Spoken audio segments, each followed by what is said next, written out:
Irish coins. So Irish did have their own pre-decimal coins.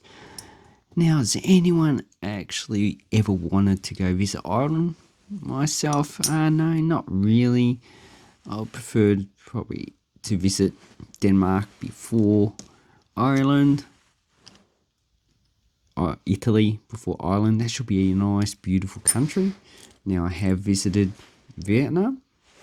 It's actually a nice country. And in October, or sometime this year anyway, I will be visiting China, which, do I have any Chinese coins? Yeah, I've got the actual current ones here. Not really anything special. But Ireland from 1928 issued their own coins. Before that, they used the English coinage for at least 800 to 1,000 years. And any of the coins that they issued were issued under British monarchs.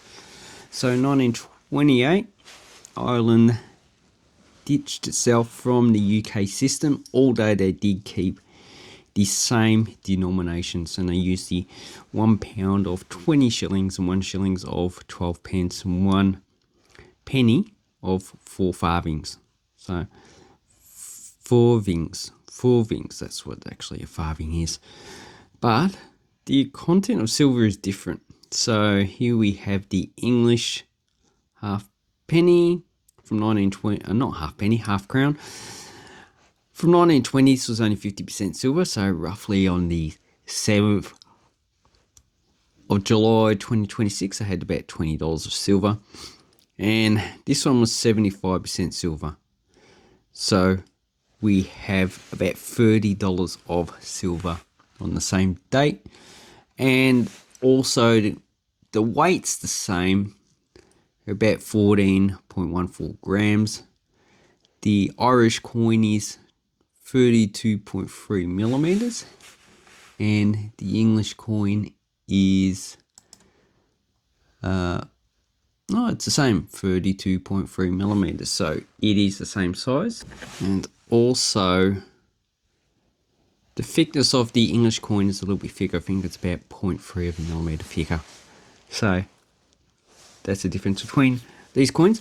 Now in Northern Ireland, I would like to know if there was actually a smuggling of Irish coins into the UK for melting, because the silver content is a lot higher. So basically you could make a third of a profit if you melted these ones. So if you have £1 and you got 8 of these coins, because a crown is 1/4 of a pound, so this one's 1/8. You could essentially make 1.3 pounds, or that would be £1, probably 6 shillings. So in today's currency, you're making about £40 profit, or 80 Australian dollars profit. If you had 8 coins, you got them for face value, and then you transfer them into the British system. So I'm not so sure how that would actually work. Anyway, the coin itself has an Irish hunter horse, and from 1928 to 1938, they issued these coins with the name the Irish Free State. So this says Surstat Arian. Now, I can't speak Irish, so I butchered it. And in 1939, they just changed it to Irish, so the Irish name in Ireland.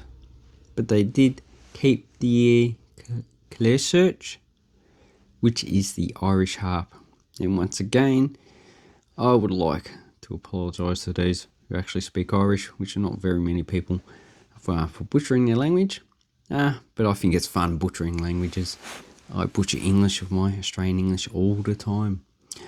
Okay, so these were first issued in the 12th of December 1928, and they were demonetised after, or actually 1970, just before they decimalised, because they did issue a 5 pence and a 10 pence coin in replacement of the 1 shilling and the 2 shillings or the florin. But because there was no exchange rate, this would have been equivalent to about 12.5 pence. So there's no point in, being like Venezuela issuing a 12.5 centavo coin. Okay, so 1928 had a mintage of 2,160,000. And the population of Ireland was pretty stagnant till the 60s, around about 2,950,000. So really, there's not enough coins to replace the British versions in circulation. So I just surmise is that the British versions still circulate for quite a long while. And also the population was quite poor compared to modern standards. They lived in poverty, although at the time it was one of the better economies in Europe. So these coins circulated quite a long time. As you can see, this one's very good. I would say fine condition, because the details of the horse's head are just totally gone. Most of the other details are also gone because silver is actually a soft metal. And these coins were designed by Percy Metcalfe, and he done a lot of other coins as well. You can find out all on Numistar. And we have other mintages. All of them are below 500,000. So here I got 3 of these coins. So, and we have up the top we got half crown, and then we have 2 and 6pence down below. So 1928, so I got 2 28, so I only need one. Probably just flog one off. But these would start at $30 bullion value. And actually that's gone down. Yesterday it was like $30.50. Today, the 7th of July 2026, is only $29.29. So that bullion bubble, silver and gold, definitely busts. Other metals as well. And I wouldn't be surprised if actually stock already done that. It's called a pump and dump. Okay. Yeah, so you're not really going to pay $30 for one of these coins. You're probably paying $50 or more. Then we have this one, would be very good condition, and it's dated 1931. You can see this definitely was in circulation quite a long time, and these circulate because they were high value coins at the time. The mintage of 1931 was 160,000, and you're probably, even in this condition, you'll be paying $50 or more. With the lowest mintage 1937 40,000, and really you're not going to be paying less than $150 for a low grade coin in that, which is basically what you need to look for. Okay, the last silver coin I do have is this one, and this is from 1940, and this is from the 1939-43 series. And the mintage of 1940 is 52,000, should I say, 752,000. So this one, yeah, you'd be paying about $50 to $100. I'd say it's more closer to the $100 range because of the quality. Although it looks like it's been cleaned in the past, doesn't see scratched. It's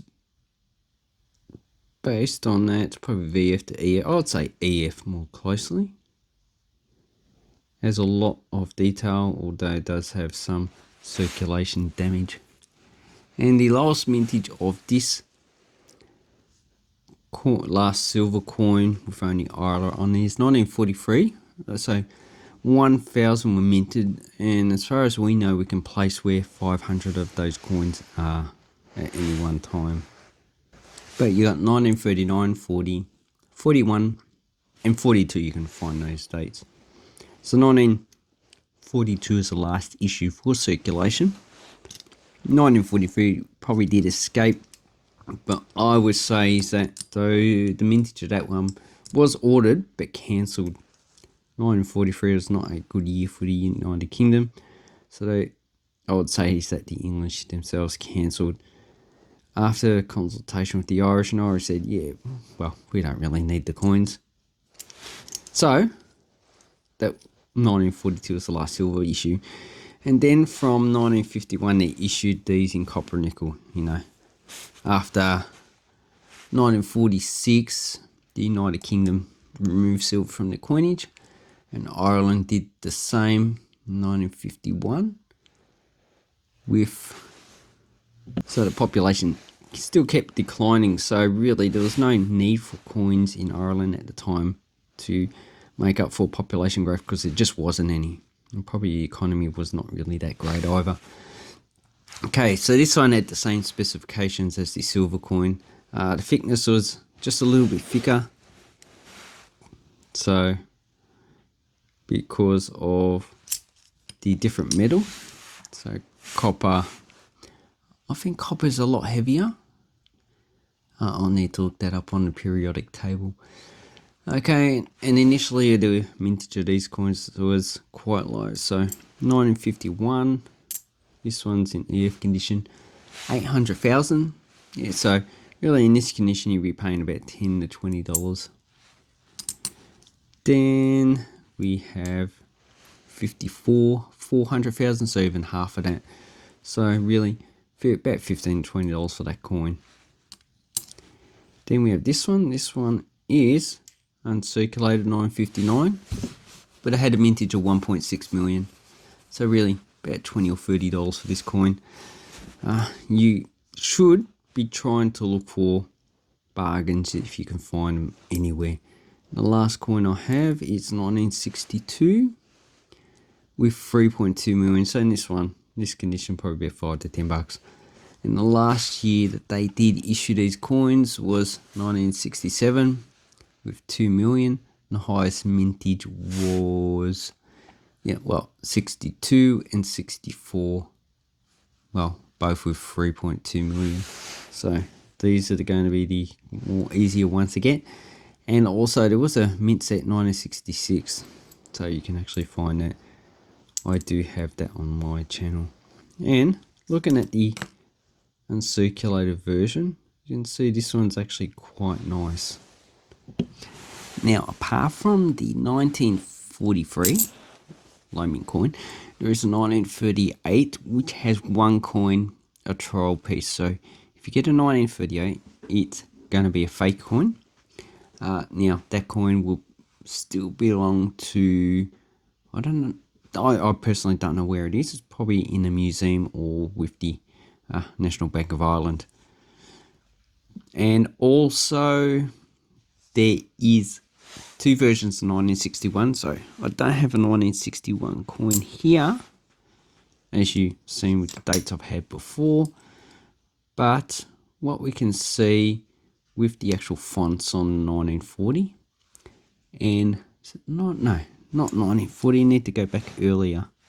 So taken 1928. So the fonts 1928, 1940.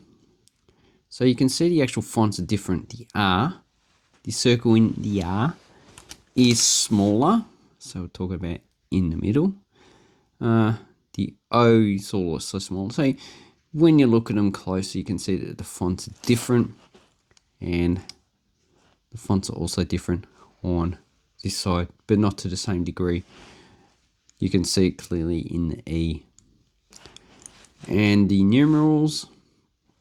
So the numerals look quite similar, except the D, the upstroke of the D on the earlier coins from 1929 to 1937 is not as high as the later coins.